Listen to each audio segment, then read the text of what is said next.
Okay.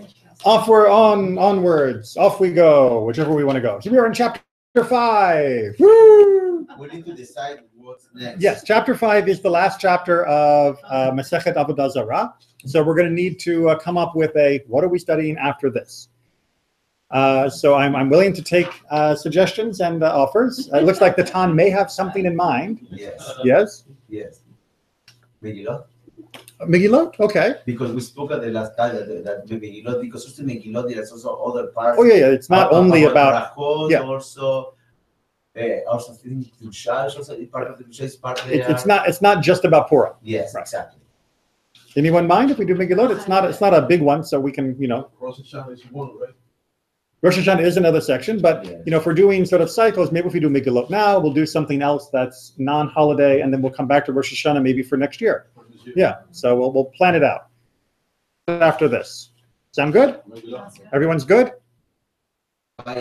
Yes, that's why I'm double checking. Well, officially, no, I can't guarantee. I don't think, with the time we're at now, I don't think we're going to finish Avodah Zarah tonight. That's okay. In time in 2 weeks. Right. For Shippur. Amazon's faster, but we'll start Megillot in probably 2 weeks. When's Thanksgiving? No, that should still be okay. It'll be like the week before Thanksgiving. All right. So Avodah Zarah, chapter 5, Mishnah 1. We are still talking about Yain Neshech, right? We're still talking about this wine. What this wine is? Everyone, maybe a quick review. Anyone want to give me a summary? Yain Neshech. What's wrong with this wine? Used for idol worship. Okay, right. So it's wine that is suspected of having been dedicated or used for purposes, right? And that suspect is a very important question, because if we don't have proof, but we have good reason to suspect, we still don't get to use it. Right, so if my idol worshiping neighbor comes over with a bottle of wine and says, "Here, have a bottle of wine," I have to say, "No, thank you." Right? It's like he's probably dedicated it to Zeus. What do I know? It's instead of blessing over it to whoever god he believes in. So that is not allowed. And we talked about the different ways that it gets made, and the dropping it off at a shop, and then if there's somebody watching it, and all of those back and forth issues. In the vat, dropping out of the vat into the barrel, and all of those issues. Well, if you loved last week, right? This topic is an important one. As we mentioned, it was an issue also not just of avoiding things that were part of idol worship, which was a big thing because wine was a big part of idol worship, just like wine is a big part of Jewish holidays. But it was also about avoiding too much social contact with idol worshippers, and wine is a lubricant for social contact. It can make the world a little bit easier to be with, and make, he doesn't seem like such a bad guy. So we threw his kid into the fires of Molech. We've all wanted to do that with our kids some days. It can create too much familiarity with the wrong sort of people. Worshippers are the wrong sort of people. So there's a reason why we're focusing on this so much. What we're going to see tonight, well, maybe tonight we'll see how far we get, that there are limits to what is acceptable and what isn't when it comes to dealing with these casks. And that's where we're going to be in 5.1, and I need a volunteer. Looking at you. 1A? Mm-hmm. 1F. If a non-Jew hires a Jewish workman to assist him in the transportation of Yin Neshech, his wage is prohibited. Right, that's a typo as far as I know. It's Yain Neshech, Yeah. but his wages are permitted. Okay, so here's the issue. Laborer, I'm a worker, and I am hired by my non-Jewish friend or stranger, whoever, to carry the barrels. And as I'm carrying them, I say, "Wow, these are heavy barrels. What's in them?" And he says, "Wine." I can't get paid, right? Because I have been involved in helping him with this forbidden wine, right? So if I can't get paid for doing this with him, even just to carry the barrels of this wine is prohibited. So therefore, I can't benefit. Remember that's one of the key words. I cannot benefit from this prohibited wine. So even my wages would be considered benefit. However, we're going to find a however, because there's always another hand in Jewish law. To assist him in another kind of work, even if he says to him, remove from me a cask of iniquitous. I would say forbidden wine. Forbidden wine. To that, his wages permitted. Okay, so But if what about to build the town to make the wine? No, you don't do the wine, but maybe to build the place where they smash the wine. right, so remember that was last. Building the press. Yes. By building the press is easy because the press isn't forbidden. Forbidden. Yeah, but you know that they will use the press to do It's wine. not forbidden for the idol worshippers to make wine. Right, that's not forbidden. Remember, we saw in last week's discussion that I can step on the grapes of an idol worshipper's wine, the grapes of a Jewish person's wine who is doing something that's prohibited. Right, because I can't help a Jew break a commandment, but I can help wine be made for a non-Jew, even though I know that inevitably it will eventually become. But once it has become, then hands off. Right, I cannot benefit from it. Except, we see here in this Mishnah, part A, if you hired me to do a bulk job, I need you to empty my house. I need you to unload my ship. And as I'm unloading the ship, I'm moving your grain, I'm moving your fruit, wine. I'm allowed to be paid for that job. Right? If you hire me to move your wine, I can't get paid for it. If you hire me to empty your ship, and part of that job is moving the wine, what's the difference? The kavanah. What's that? The kavanah. Kavanah, okay, can you unpack that? The intention, but what's the intention? That one is when you directly you make an intention, like you, in the process of production, and the other one is circumstantial. Like indirectly, so that's fine. Yeah, Directly, right. because we learned before in the Baba Kama, I already did that. When it's indirectly, that's okay. The problem is when you do something directly that influence, that's for you. Okay, so there's a direct versus indirect contract, but why is it indirect in the second part? Right? What did he hire me to do in the permitted case? Something Move all else kinds to of the stuff. house. Well, not something else, because part of the work is moving it, right? But it's the difference But between. it's not the main aspect of the work. Okay, so I hired you, right, to move. I hired you for the cask, right? If I hired you to move the cask, that is all that I am paying you for. If I hire you to move house, then there's the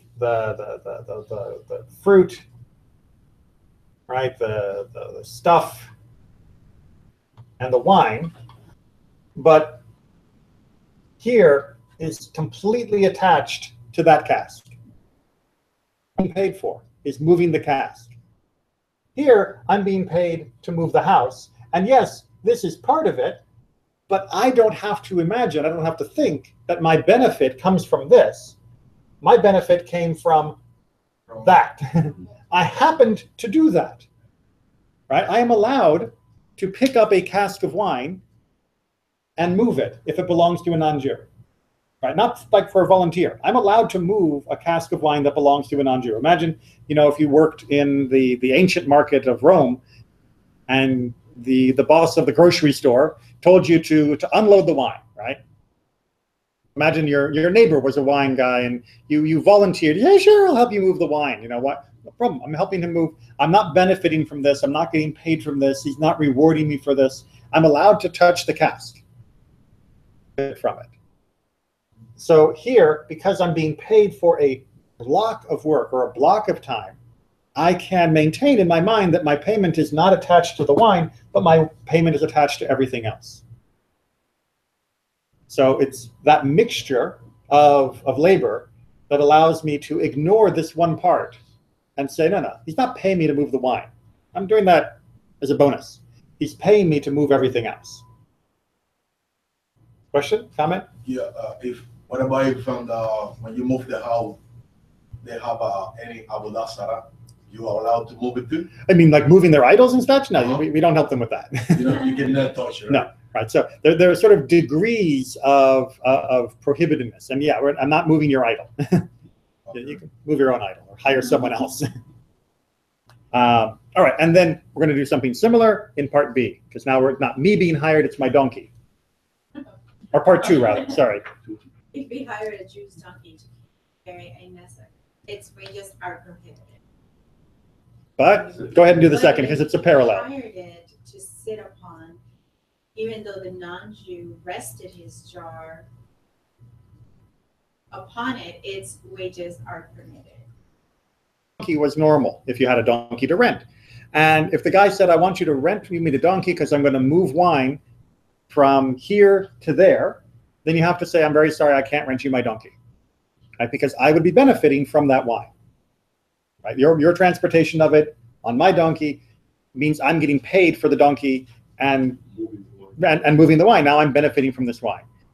But if he says, I want to ride your donkey between here and there, and when he gets on, he's also got a big jug of wine, that's okay. All this wine. Right. The donkey is carrying the wine, but that's not what the donkey was hired for. The donkey was hired to carry him. And whatever else he carries, he carries. Right? So that's not an issue. Make sense? Right? So it's, what's that? No, nothing. Okay. So hopefully it's pretty straightforward. And we're going to continue on with more wine. 5-2. If a nesek fell upon grapes, one may rinse them, and they are permitted. Let, they are prohibited. Because it's going to give a little bit more information. If it fell upon figs or upon dates, should there be in them sufficient wine to impart a flavor, they are prohibited. Okay. So here comes the question of, you've spilt wine all over my grapes. Why is that a particular problem? Because you can use it to create and make ocean wine. Right. Grapes are wine. they are tiny little wine bottles, right? We're waiting to open up. Remember, we talked before that the rabbis say that once the grape juice is coming out, it's already considered to be wine, even if it hasn't been fermented yet. That's why the wine press issue that we covered last week was important. So as long as they're sealed, wine on them, then I can rinse them off and we're fine.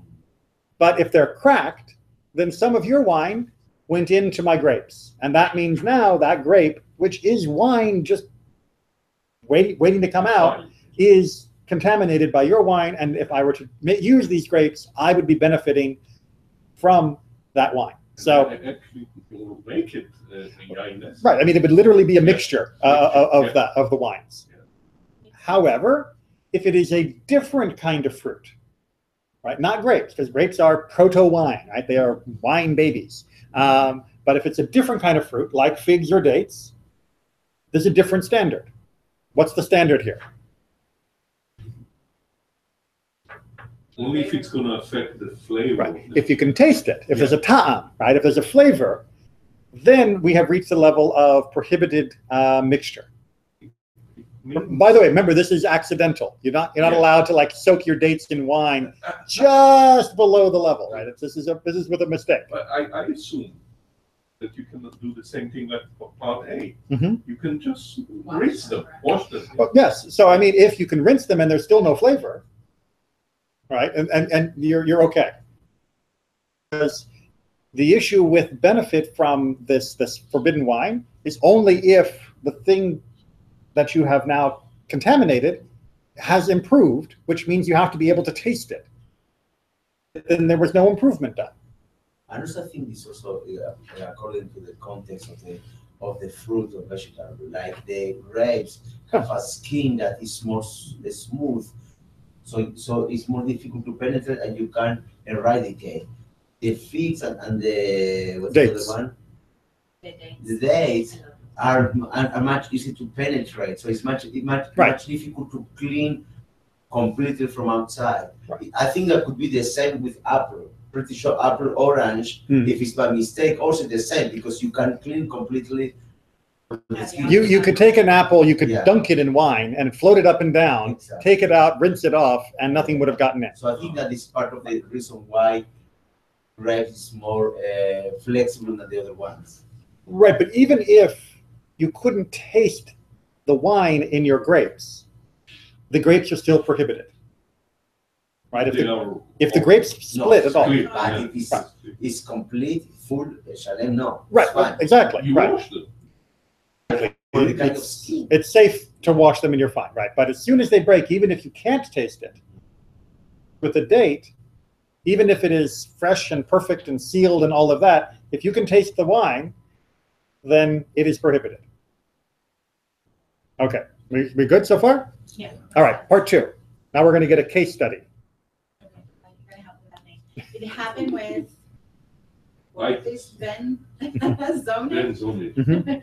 that he carried dried figs in a ship and as a cask of Nessa, and it fell upon them. And he consulted the sages who declared them permitted. All right, so imagine this. You're a merchant. You've got your dried figs. The cask breaks in the ship and it pours wine onto your figs, and you go to the sages and you say, I've lost all my figs, right? What happens? Do I get to... But was forbidden for him also to transport the wine. It doesn't say that it was his ship, Yeah. Okay, guys. right? Okay. I mean, you would...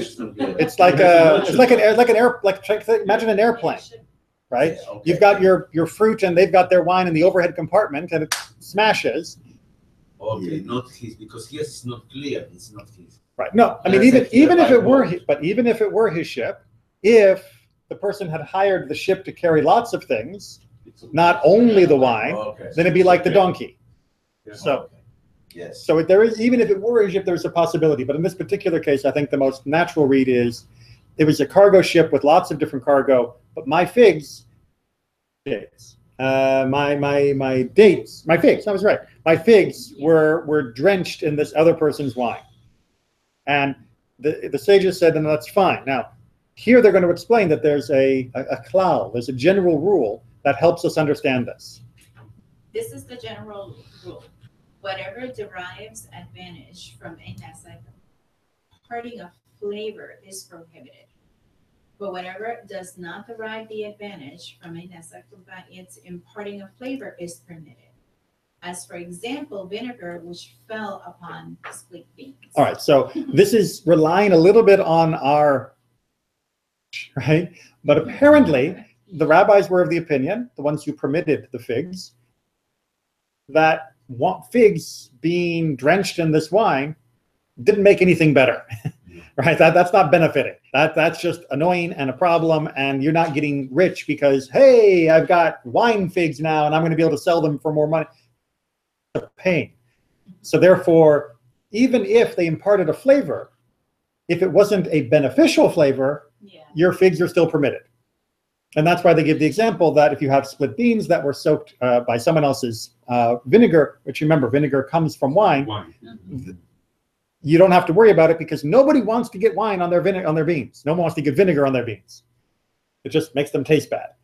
So even if it goes on, you don't have to worry about prohibiting the beans. There were no vinegars dedicated to zoos or anything like that, right? It was just a wine. But if it came from wine that had been dedicated, which remember the assumption was all wine was dedicated, did you bless this vinegar? It's part of the wine family. It's out of bounds. Yeah. Make sense? Okay. And by the way, as we eventually get on to studying kashrut, this issue of whether there is a ta'am, of whether there is a good flavor or a bad flavor, this is going to come back in the discussion of kashrut as well. 3. If a non-Jew was transporting jars of wine together with a Jew from place to place, and it was presumed that the wine was under guard, it is permitted. All right, so we're in a caravan together. We're riding the wagons out west together. And it's me and my good friend, and we're in this together. And we're moving. It's fine, right? As long as there's somebody watching the wine, that during the middle of the night, he's not going over and drinking from it and dedicating it to his God. So even though we're traveling together, it is permitted. Make sense? Okay. But if the Jew informed him that he was going away and he was absent a length of time, sufficient for the other to bore a hole in a jar, stop it up, and sealing clay, the wine is prohibited. Okay. But if the Jew tells the idolater, I'll see you tomorrow. I've got business in this town. I'll catch up to the caravan later. Long enough that the non-Jew could have drilled a hole into the top, drunk some of the wine, and sealed it back up again, and the seal is dry, then how do I know he didn't? Right? He might have done so.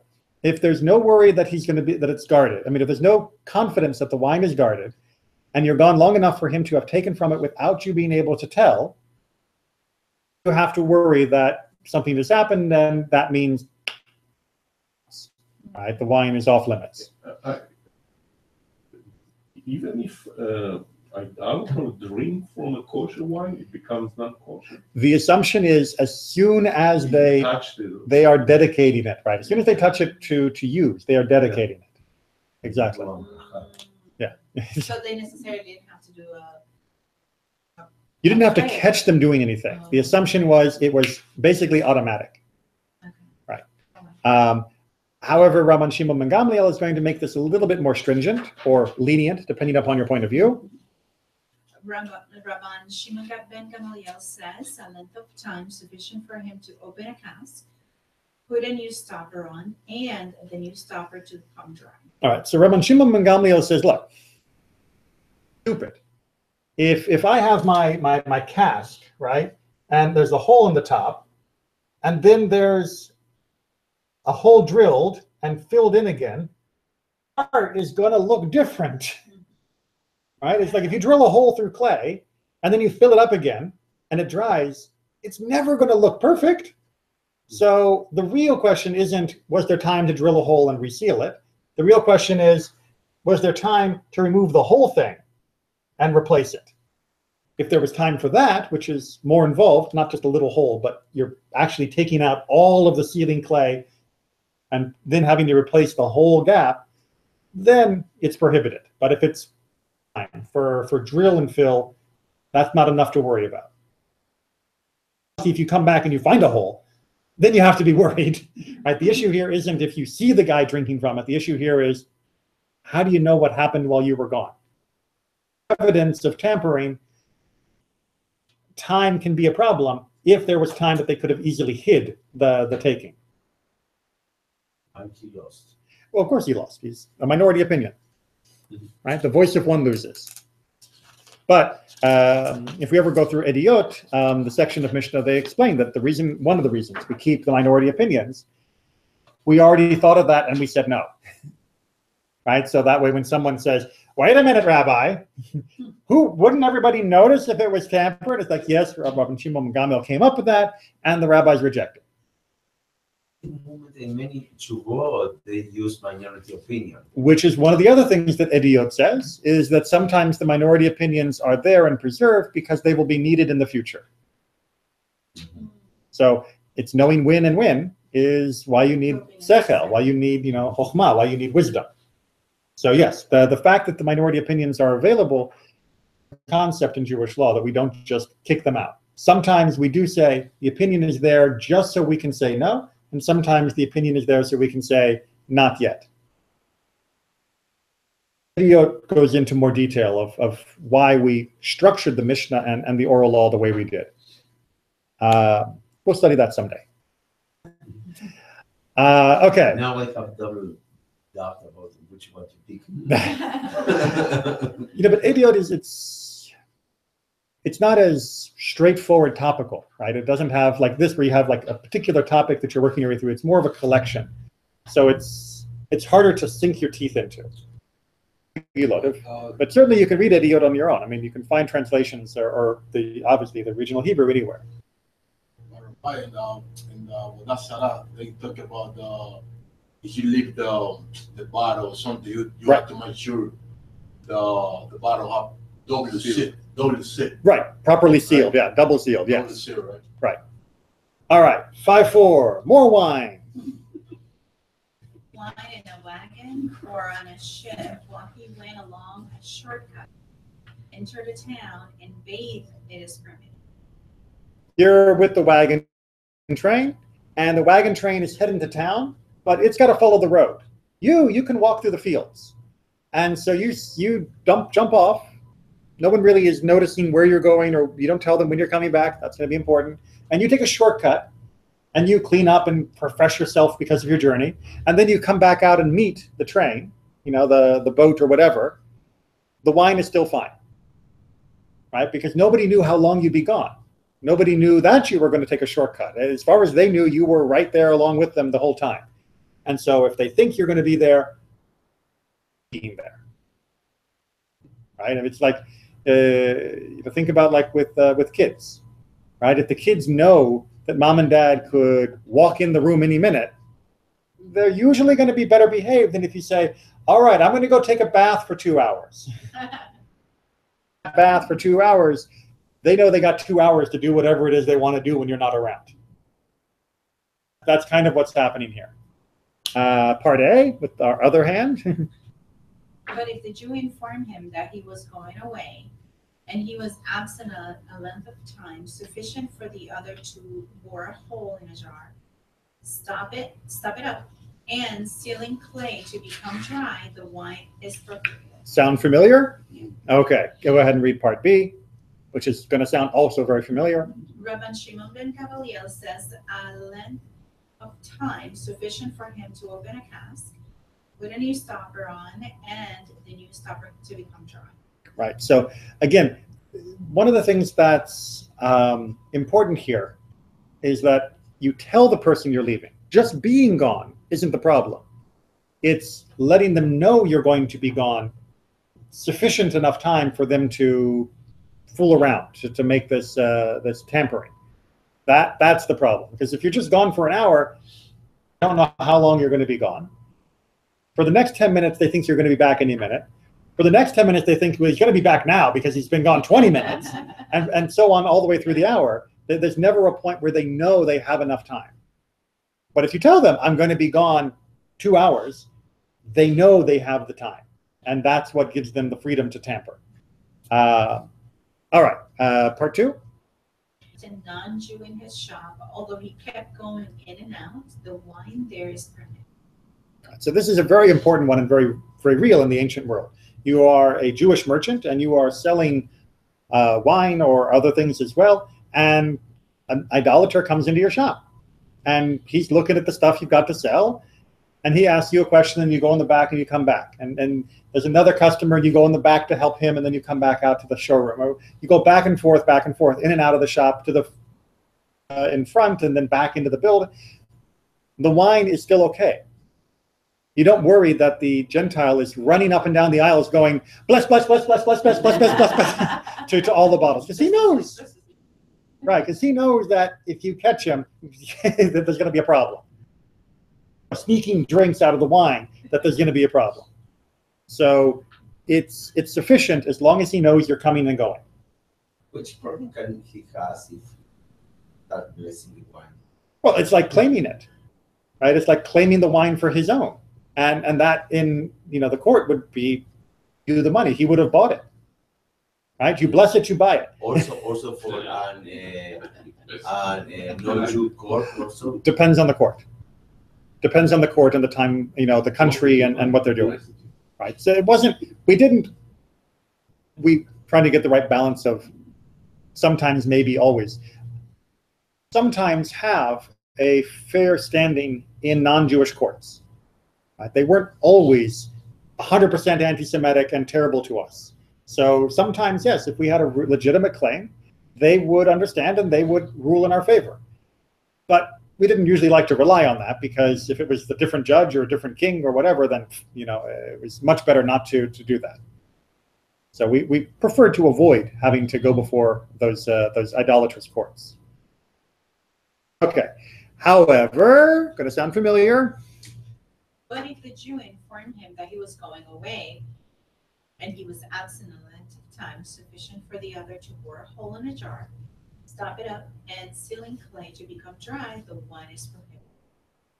Go ahead. And Rabban Shimon ben Gamliel says that a length of time sufficient for him to open a cask, put a new stopper on and a new stopper to become dry. Okay, so obviously one of the things the commentary points out is the Bavli asks, why did we learn the second case? Right? I learned about the wagon or ship and the shortcut because I needed to know about the amount of time it took and all of that, but and without a guard going and all of that. But here, the shop, isn't this teaching me the same thing? And the answer they give is because the shop can become private, right? The wagon, the boat, that's not a private place. But a shop, to deal with somebody and the idolater just shuts the door, then he may feel freer to do whatever he wants in the shop. And so they had to explain that, yes, even in a shop where he might shut the door, which may give him a feeling of privacy to let him the wine, you don't have to worry as long as he knows you're going in and out and you didn't tell him, I'm going to be back in an hour. Do that. Did the rabbis rejected Rabbi Shimon? Mm-hmm. What was the reason why they rejected Rabbi Shimon ben Gamliel? So, as we've talked about before, there's always this this balance between being so careful that you don't have any connection or interaction at all, and being so lenient that you open the door for a possible contamination. He kept trying to say, look, logically, that you would have to replace the whole stopper to really get away with it. And the rabbis weren't comfortable with giving that much extra time. They preferred to keep the window a little bit shorter and to say, no, you know, maybe you might smear it on the top and it would cover it up pretty well. And come on, do you really look at your stoppers that carefully? You know, someone might make a mistake and then you're drinking wine that was dedicated to some other god. Rabbis wanted to narrow the window down a little bit. Even though, yes, I agree that Rabban Shimon Gamliel had a good point that ideally, if everybody was being careful and checking their stoppers, then thieves would have to be even more careful and replace the whole stopper, and that gives you more time. But the rabbis don't think that that's a reliable assumption.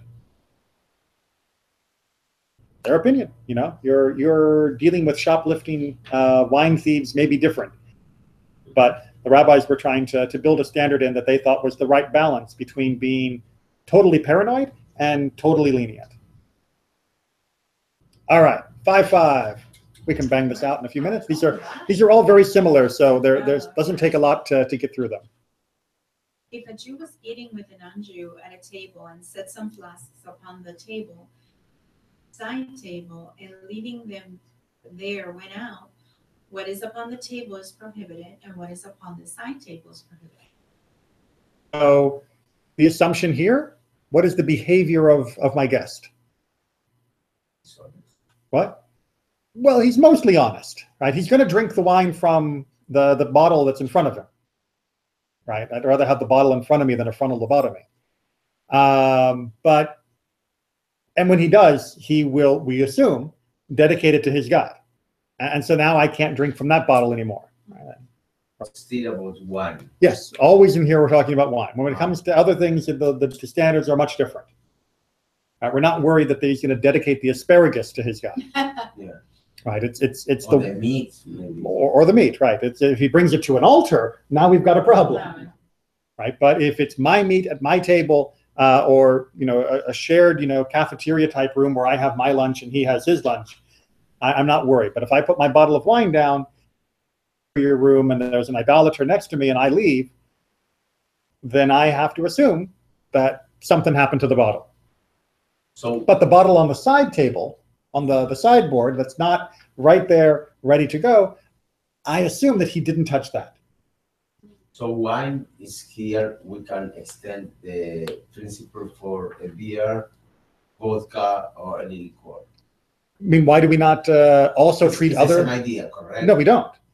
No. We don't. No, so a bottle of beer is not treated the same as a bottle of wine. It's not used. No, vodka. Bottle of vodka is not treated the same way. Bottle of the finest tequila, not treated the same way. Really? Why not? Because it's not yain. right? Yeah. Wine has special status and did have special status in the ancient world. You knew this was an idolater who used beer in their particular rituals, then you could be Yeah. suspicious. But if it wasn't anything that you knew as being an issue, you wouldn't be concerned. However, even if you didn't think for their rituals, you would still not let them be near your wine, because most idolaters, most religions, use wine at some point in their rituals.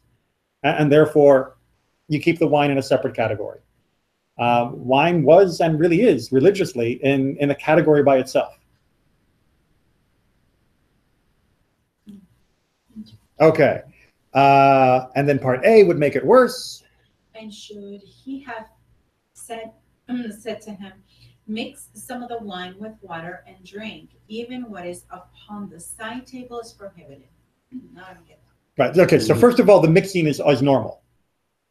People drank wine for many thousands of years. The wine would be like a thin syrup, as watery as our wine. And you would pour a little bit into your cup, as strong as you wanted it, and then you'd add water, and then you'd mix it up, right? So I'll give you an example. You all know in the Haggadah, it'll say at certain points, pour the second cup of wine, right? If you read the Mishnah, it does not say pour the cup of wine. It says mix the cup of wine, because that's how they drank their wine. They didn't pour it. They added water, mix, and now your wine is ready. If the wine was just sitting in the cup without water, it wasn't considered ready to drink. Mix it to make it ready to drink. So if you tell the guy, prepare the wine, meaning mix it with water and get it ready, then you've given him permission to use any wine he finds. And now you have to worry about any wine that's in the room. So now it's prohibited.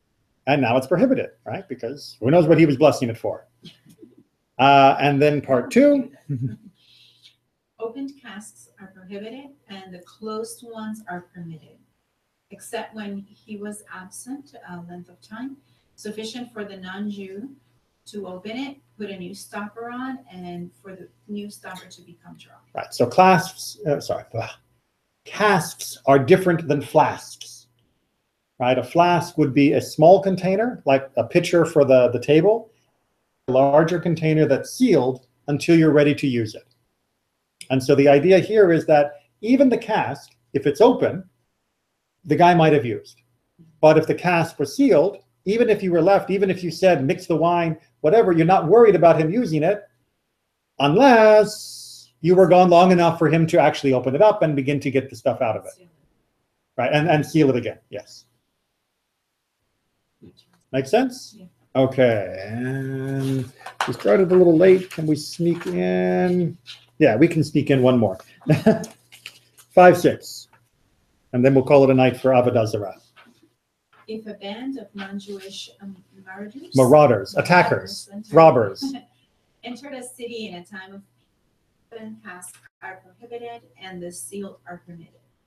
Right? So if you have a group of robbers coming through, and this isn't wartime, then you assume that they have touched everything in the town. Because who's going to stop them? Right? So it's this, they will be coming through and doing that. The sealed ones, on the other hand, at least they're sealed. So they probably wouldn't have opened those to get drunk with and do what bandits do. So the assumption is they've been everywhere, they've touched everything. If it was open, it's gone. If it was sealed, as long as they didn't break the seal, then they didn't drink from it, we're fine. However, in a time of war, both are permitted because they do not have the leisure to offset libation. To offer libation. However, if they're in the middle of a fight, to say, oh, Zeus, let's raise a glass to such and such a god. They're not doing rituals. They're killing people. They're fighting. So while the fighting is going on, the wine is safe. And when the fighting stops, that's when the wine is now a target of their libations. Even if it's sealed or not, it's still right? Yeah, I mean during the war, During the war. even if there's an open cask of wine, when the marauder is running through the house fighting people, pouring a glass, raising it up and dedicating it, he is too busy killing. and therefore the wine is safe, just the human beings are not. A little bit more on wine next week, but we should be able to wrap up, I'm confident, next week, wrap up Avodah Zarah, and then we'll begin with Megillot after that. Good. Let me stop the recording, and then we'll get to our bonus section.